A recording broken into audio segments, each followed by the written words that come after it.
میں تمام honourable members کو خوش آمدید کہتا ہوں اور شکریہ ادا کرتا ہوں آپ کی آج تشریف آوری پر، اور جو ہمارے محترم ممبرس زوم سے جوائن کیا ہے ان کو بھی میں خوش آمدید کہتا ہوں۔ آج کیبنٹ کا جو مین ایجنڈا ہے وہ بجٹ 2023-24 کیبنٹ کے سامنے پیش کرنا اور کیبنٹ کی منظوری کے بعد اس کو اسمبلی میں پیش کرنا ہے۔ میں چند گزارشات کرنا چاہتا ہوں۔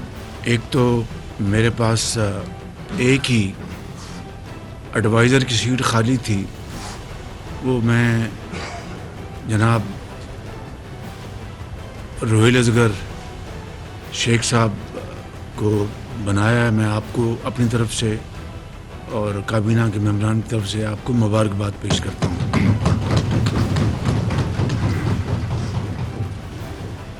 اور مجھے پوری امید ہے کہ آپ ان جو باقی وقت ہے اس میں آپ پوری محنت سے اپنی اس پوزیشن کی ذمہ داری نبھائیں گے۔ آپ نے دیکھا کل وزیر خزانہ نے جو ہماری اکانومی کی صورتحال ہے اس کے اوپر ایک بڑی بھرپور پریس کانفرنس کی، اور یہ بات کوئی ڈھکی چھپی نہیں کہ پچھلے 14 مہینوں سے جب سے ہم نے یہ ذمہ داری سنبھالی، سب سے پہلا جو ہمارا امتحان تھا وہ IMF کے ساتھ جو معاہدہ پچھلی حکومت نے کیا تھا اس کو مکمل طور پر دفاعی کیا گیا پچھلی حکومت نے، اور اپنے ہی معاہدے کی انہوں نے اس کی دھجیاں بکھیر دیں۔ پھر بڑی مشکل سے ہم نے IMF کے ساتھ وہ معاملات طے کیے۔ پچھلے سال جو فلڈز آئے کلائمیٹ چینج کے حوالے سے وہ تباہ کن تھے، اور اس نے معیشت کو بے پناہ نقصان پہنچایا۔ اس کے باوجود بھی کہ کابینہ کے متعلقہ ممبرز نے دن رات کوشش کی، بحالی کے لیے، ریہیبلیٹیشن کے لیے، ریلیف کے لیے انٹرنیشنل ایجنسیز سے اپروچ کیا گیا، اور وفاق کے علاوہ صوبوں نے اربوں روپے اپنے صوبائی وسائل سے خرچ کیے۔ وفاق نے تقریباً 100 ارب روپیہ خرچ کیا۔ بیرونی ممالک سے امداد آئی، دوست ممالک نے ہمارا ہاتھ بٹھایا، لیکن یہ بات کسی سے ڈھکی چھپی نہیں کہ تقریباً 30 ارب ڈالر کا ہمیں معاشی نقصان ہوا، 30 ارب ڈالر کا۔ پھر اس کے بعد جو دنیا میں کساد بازاری تھی، خاص طور پر یوکرین کے جو ایک چل رہا ہے اسٹرگل، ایگریشن اور کرائسس، اس کے نتیجے میں عالمی منڈیوں میں کموڈٹیز کی قیمتیں بڑھی، جس کا پاکستان جیسے ترقی پذیر ملک کو بے پناہ اربوں ڈالر زائد دینے پڑے، چاہے وہ تیل کی قیمتیں ہیں، چاہے وہ کھاد ہے، چاہے وہ گندم ہے، کاٹن ہے، ہر لحاظ سے۔ پھر اس کے بعد اب ہم دوبارہ IMF کے ساتھ سر جوڑ کے بیٹھے ہیں، اور IMF کی تمام جو ان کی شرائط ہیں ان کو منوان نہ صرف تسلیم کر لیا گیا ہے، بلکہ ان کے اوپر پوری طرح ہم نے جو پرائر ایکشن جو ہیں ان کو ہم نے اس کے اوپر عمل درآمد کیا ہے۔ لیکن ابھی تک جو سٹاف لیول ایگریمنٹ ابھی تک سائن نہیں ہوا، جس کے بعد بورڈ میں یہ معاملہ جائے گا۔ بہرحال امید کی جانی چاہیے کہ تمام شرائط پوری کرنے کے بعد اسی ماہ IMF کا 9th ریویو مکمل ہو کر بورڈ سے اس کی منظوری لی جائے گی IMF کے. میری IMF کی MD سے کوئی 1 گھنٹہ ٹیلی فون پر گفتگو ہوئی اور گفتگو کے نتیجے میں یہ کہہ سکتا ہوں کہ انہوں نے مجھے کہا کہ میں نے ان سے یہ تجویز کی تھی کہ آپ اگر وربل کمٹمنٹ دیں تو اس کی بنیاد پر جو باقی سٹیپس ہم 1-2 اور انہوں نے مجھے کہے تھے ہم وہ انشاءاللہ وہ سٹیپس ہم لے لیں گے. انہوں نے مہربانی کی وربل کمٹمنٹ دی جس کے نتیجے میں ہم نے وہ سٹیپس بھی ہم نے اٹھا لیے ہیں. لہٰذا اب کوئی ایسی چیز باقی نہیں جو کہ اس میں رکاوٹ بن جائے. ان تمام جو میں نے ابھی جو مسائل آپ کے سامنے رکھے ہیں اس سے پاکستان کے عام آدمی کے اوپر بے پناہ مہنگائی کا بوجھ پڑا ہے. اس میں کوئی شک نہیں کہ مہنگائی اس وقت دنیا میں سکہ رائج الوقت ہے. چاہے وہ برطانیہ ہے, چاہے وہ امریکہ ہے, ہر جگہ مہنگائی ہے. لیکن ان کی جو اکانومیز ہیں ان میں اتنی سخت ہے کہ وہ اپنے عوام کو وہ ریلیف دلا سکے. بدقسمتی سے جب ہم نے پاکستان کی باغ ڈور سنبھالی تو ہماری اکانومی کا پچھلی حکومت نے جنازہ نکال دیا تھا اور اس 1 سال میں 14 مہینوں میں جو مشکلات ہم پر آ پڑی وہ میں نے ابھی آپ کو بیان کی ہیں. اس دوران ہمارے درینہ دوست اور بہت بااعتماد دوست چین نے ہماری بھرپور مدد کی, فائنینشیل سپورٹ دی ہمیں, اور یہ پچھلے 2-3 ماہ میں چینی حکومت کی سپورٹ جو ہے وہ انتہائی مددگار ثابت ہوئی. اس کی تفصیل میں نہیں جا رہا. اور IMF کے حوالے سے ہمارے برادر ممالک سعودی عربیہ اور UAE نے ہمارا ہاتھ تھاما اور ہماری اس میں جو IMF کی شرائط تھیں ایڈیشنل یعنی جو گیپ تھا ان کے مطابق اس میں $3 ارب 2 سعودی عربیہ اور 1 UAE یہ $3 ارب کی ہماری بہت اس آڑے وقت میں بہت ٹائملی اور قیمتی مدد کی ہے جس کے ہم ان کے بے حد شکر گزار ہیں. یہ ہے صورتحال جو میں نے بڑے اختصار کے ساتھ آپ کے سامنے رکھی ہے.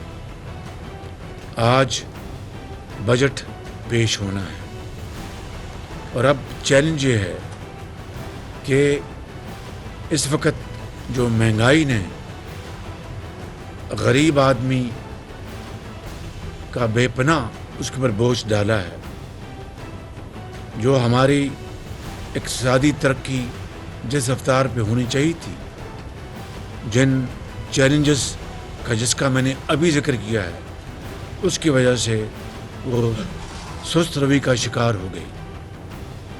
یہ ایک اللہ تعالیٰ کا بے پایاں فضل و کرم ہے کہ ہمارا جو کرنٹ ڈیفیسٹ ہے اس میں بہت پچھلے مہینوں میں بڑی بہتری آئی اور کرنٹ ڈیفیسٹ ہمارا کم ہو کر آلموسٹ ان 10 مہینوں میں کرنٹ ڈیفیسٹ میں 10 بلین کمی آئی اور اس سے یہ سکڑ کر $3.3 بلین پہ رہ گیا. یہ ایک بہت بڑی ایک پازیٹیو ہے.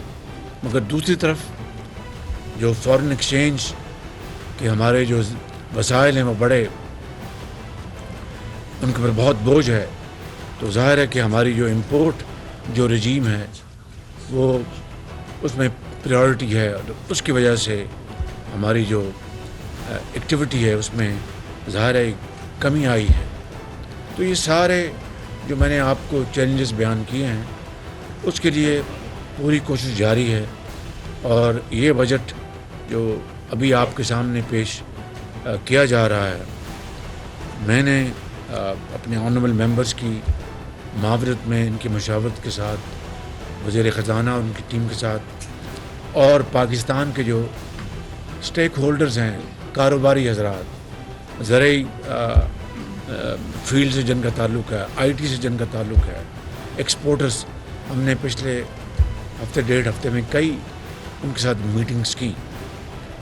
اور اس کا خلاصہ یہ ہے کہ ہمیں جو ہماری جو زرعی شعبہ ہے اس میں ہمیں بہت جلد اچھے نتائج مل سکتے ہیں اگر ہم اس میں کوئی ٹھوس اقدامات اٹھائیں.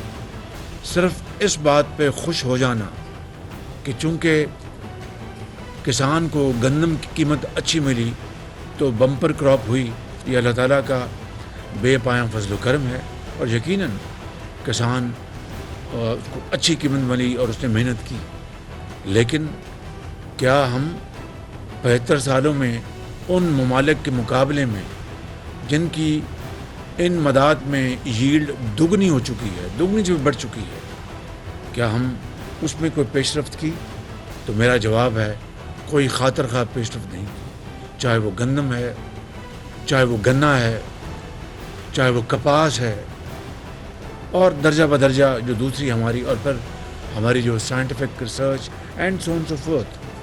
تو یہ وہ شعبے ہیں جن میں اگر ہم انویسٹ کریں گے، اور دیہی علاقوں میں جو قصبے ہیں وہاں پر یعنی زرعی اجناس پر مبنی ہم ویلیو ایڈڈ چین وہاں پر قائم کریں گے.